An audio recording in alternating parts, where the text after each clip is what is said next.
हमारी बदकिस्मती कह लें या बुरे कामों की तकलीद की दौड़ में अव्वल लाने की शैतानी ख्वाहिशात कि हमारे लोग जहां अकल और इल्म हुनर के मैदान में पूरी दुनिया में सर फहरस्त है, वहीं पर जलालत, नीच और गंदे कामों में भी हमारे लोगों का कोई सानी नहीं है। मैं उन अहबाब का इंतहाई शुक्रगुजार हूँ जो मुख्तलिफ नौ समाजी बुराइयों से आगाह करते रहते हैं, जिनका तस्वुर करना ही किसी मुसलमान के लिए सुहाने रूह से हरगिज़ नहीं हो सकता। एक सारिफ ने और एक वीडियो सेक्शन में देखने वाले शख्स ने कमेंट किया कि इस बुराई पर और इसके सुधारत पर भी रोशनी डालिए और जो वाकया पहले कई बार जिक्र किया जा चुका है उसके बारे में आगाह कीजिए कि क्या वो वाकया दुरुस्त है या नहीं, और चुन्नी बाबू वाला वाकया क्या था उसके बारे में भी आपको बताते हैं।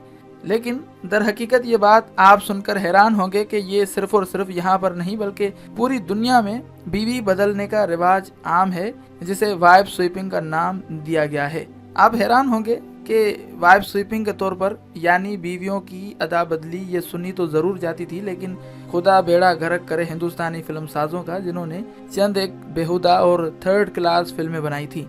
अब बाकायदा तौर पर पाकिस्तान में इसका अमली मुजाहरा कई छोटे बड़े शहरों में हो रहा है, और इस बेहयाई बेगैरती के काम में इस्लामाबाद, कराची, लाहौर और फैसलाबाद के चंद शादीशुदा जोड़े इंतहाई मशहूर हैं। और भी बहुत सारी ऐसी चीज़ें हैं जो कि मुख्तलिफ मौक़ों पर सामने आती रहती हैं। उमूमी तौर पर पाकिस्तान में ये बात भी सामने आई है कि एक चुन्नी बाबू हुआ करते थे जिन्होंने ये दावा किया था कि उनके घर पर ऐसी तमाम तर चीज़ें आती रही हैं। ऐसी तमाम तर चीज़ों से मुराद ये है कि ऐसी तमाम तर पार्टीज होती रही हैं। हैवानियत की हदों को छूती मादर पीदर आज़ाद जिनसी पार्टियों का तस्वर मगरबी मुआशरे में तो पाया जाता है, लेकिन कदामत पसंद मशरकी मुआशरे में से शैतानी कामों का तस्वर यकीनन रोंगटे खड़े कर देने वाला है। एक वेबसाइट पर शाया होने वाले एक इंटरव्यू में एक नाम नेहाद पाकिस्तानी ने कुछ ऐसे ही भयानक इंकशाफात किए हैं जिनका तस्वर करना इंसान कांप उठता है। चूनी बाबू नामी एक शख्स इन दिनों ऑस्ट्रेलवी शहर मेलबर्न के इलाके राइटन में मुकीम है। रियल एस्टेट के कारोबार से वाबस्ता चूनी बाबू का कहना है कि ज़ियाउल हक के दौर में जब पाकिस्तान में कदामत पसंद डिक्टेटरशिप नाफिज थी तो अपर क्लास के लोग अपनी बेगमात के साथ उनके घर पर पार्टीज के लिए आते थे और फिर एक दूसरे की बेगमात के साथ रात बसर करते थे। चुन्नी बाबू ने बीते दिनों की यादें ताज़ा करते बताया कि उस दौर में ज़ियाउल हक ने अपने नज़रियात जाबराना तौर पर मुआशरे पर नाफिज कर रहे थे। उन्होंने कहा कि मैं एक प्रॉपर्टी डेवलपर के तौर पर काम करता था और मेरा ज़्यादातर वक्त अपनी अहलिया के साथ घर पर ही गुजरता था। हमारा समाजी हल्का बहुत ही महदूद था। हम उमूमन जिन लोगों से वीकेंड पर मिला करते थे बस उन्हीं से ही मुलाकात रहती थी। एक शब हमारे घर पर 2 जोड़े मेहमान आए और उन्होंने पहली बार अदल बदल पार्टी की तजवीज़ दी। हम ये सोचकर बहुत पुरजोश हुए और कहा क्यों नहीं। मेरे लिए इस पार्टी से लुत्फ़ अंदोज़ होने का ये पहला मौका था, लिहाजा मैंने एक और पार्टी की मेज़बानी का ऐलान किया। हमने अगली पार्टी के लिए खूबसूरत दावतनामे लिखवाकर अपने करीबी जानने वाले जोड़ों को भिजवाए। इब्तदाई तौर पर यह पार्टियां महदूद थी, लेकिन फिर जल्द ही इनकी शोहरत फैल गई। अब ये मामला ब्यूरोक्रेसी और ताकतवर शख्सियात तक पहुंच गया जो अपने जैसे अपर क्लास मेहमानों को भी मदऊ करते थे।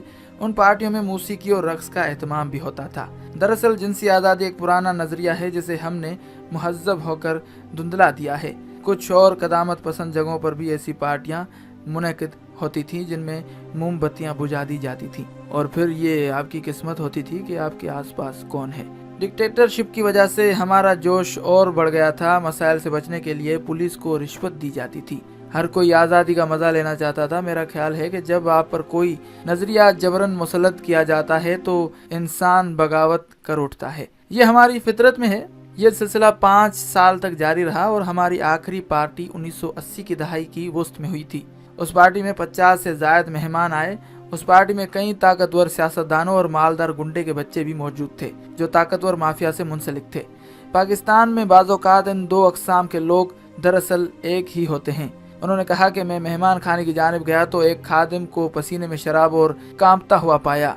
उसका कहना था कि उसने कुछ ऐसा देख लिया था जो उसे नहीं देखना चाहिए था। वो बहुत खौफज़दा था। इब्तदाई तौर पर मेरा ख्याल था कि शायद उसने 2 मर्दों को हम जिनसी परस्ती करते देख लिया था, लेकिन ये बात नहीं थी। दरअसल एक गुंडे ने हमारी 2 रकासा को हीरोइन पिला दी थी और उनमें से एक तड़प रही थी। मुझे लग रहा था कि शायद मैं कोई डरावना ख्वाब देख रहा था। निचली मंजिल से मौसीकी की आवाज़ें आ रही थी और बावर्ची खाने के करीब एक जोड़ा मसरूफ़ था। ये अजीबो गरीब और खौफजदा कर देने वाली सूरत हाल थी। मैं इस बात पर भी परेशान था कि किसी ने तड़पती हुई रकासा के बारे में सोचा तक नहीं था। बस ऐसे बदतरीन हालात में उन पार्टियों का इख्तिताम हुआ। 5 साल तक ये पार्टियां अमूमन मेरे घर पर ही मुनक़िद होती रहीं। जब मेरे यहाँ से ये सिलसिला ख़त्म हो गया तो बहुत से मेहमानों ने अपने यहाँ इन पार्टियों का एहतमाम शुरू कर दिया। अब लोग उन्हें बहुत ही खुफिया रखते थे ताकि गुंडे और बदमाश उनका हिस्सा न बने। बादशाह हमारी ये पार्टियां भारत और हत्ता के लंदन तक जा पहुंची। कुछ लोग आज भी ये सिलसिला चला रहे हैं। जब भी कभी मुंबई, दुबई या कराची जाना होता है तो पुराने जानने वाले की कॉल आ जाती है जो पूछता है, गए दिनों की तरह पार्टी करना चाहते हो? हमने एक शानदार वक्त गुजारा। मैं अब भी उस वक्त को याद करता हूँ और उन दिनों हमारे जहन में बड़ी सोचें हुआ करती थी। अब इनका ताकुब करने का हौसला रखते थे। इस ज़माने में और मकाम से मैं जितना दूर आता चला गया हूँ, खुद को उतना ही संजीदा और कदामत पसंद तर्ज ज़िंदगी की जानिब खींचता महसूस किया है। लेकिन जिस दौर में हम आज जी रहे हैं, शायद इसकी रूह यही है। दूसरी जानिब एक और मामला सामने आया था जिसके बारे में ये बात सामने आई थी और ये बात कही जा रही थी कि ये तमाम तर मामलात और तमाम तर चीज़ें सिर्फ पाकिस्तान में ही नहीं होती बल्कि कहीं और भी पाई जाती हैं। और ये कहाँ पाई जाती हैं, इसके बारे में एक रिपोर्ट सामने आई थी जिसके बारे में ये बात कही जाती रही थी कि बीवियों के तबादले का मामला इंडियन बहरिया के अफसरान में भी शामिल था। यानी इंडियन बहरिया के अफसरान पर भी बीवियों के तबादले के इल्जामात लगे। ये 2016 की बात है। इंडिया के सुप्रीम कोर्ट ने रियासत केरला की पुलिस को इन इल्जामात की तफ्तीश के लिए खुसूसी टीम तश्कील देने का हुक्म दिया था कि बहरिया के कुछ अफसर एक दूसरे की बीवियों के साथ सोते हैं। उसे वाइब स्वीपिंग या बीवियों का तबादला कहा जाता है। ये इल्जाम बहरिया के एक अफसर की बीवी ने 2013 में लगाया था और उनका कहना था कि उनके शौहर ने उन्हें अपने साथी अफसरान के साथ सोने पर मजबूर किया था और इनकार करने पर उन्हें ईज़ाएं पहुंचाई गई थी। अब वो अपने शौहर से तलाक ले चुकी हैं। बहरिया इन इल्जामात से इनकार करती है। उसका कहना है कि इसकी दाखिली तफ्तीश में ये इल्जामात बेबुनियाद साबित हुए हैं। अर्ज गुजार ने तहकीकात के नतीजे के खिलाफ पहले केरला की हाई कोर्ट और फिर सुप्रीम कोर्ट से रुजू किया था। सुप्रीम कोर्ट ने 3 महीने के अंदर तफ्तीश मुकम्मल करने का हुक्म दिया था। दिफाई तज्जिया निगार सुशांत सिंह के मुताबिक ये मामूली कदम है, लेकिन ये वो भी कहते हैं कि ये महज इल्ज़ाम है, इसलिए अब ये मानकर नहीं चलना चाहिए कि ऐसा हुआ था। हमें नहीं मालूम कि अर्जी गुजार इनके शोहर के दरमियान किस तरह के ताल्लुकात थे, उनका रिश्ता क्यों टूटा और वो ये इल्ज़ामात अब क्यों लगा रही हैं। एक साबिक फौजी अफसर के मुताबिक इस तरह के वाक़यात का जिक्र दबे अल्फाज में तो ज़रूर सुनने को मिलता था, लेकिन खुलकर ये इल्ज़ाम पहली मर्तबा लगाया गया है।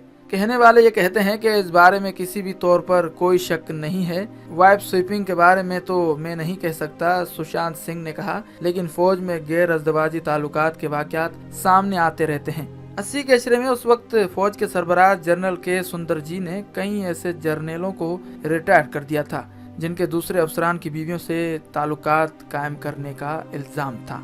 अर्ज गुजार ने उससे पहले सुप्रीम कोर्ट से दरख्वास्त की थी कि केरला हाई कोर्ट में जेर समात उनके मुकदमे को दिल्ली मुंतकिल कर दिया जाए क्योंकि केरला में उनकी जान को खतरा है।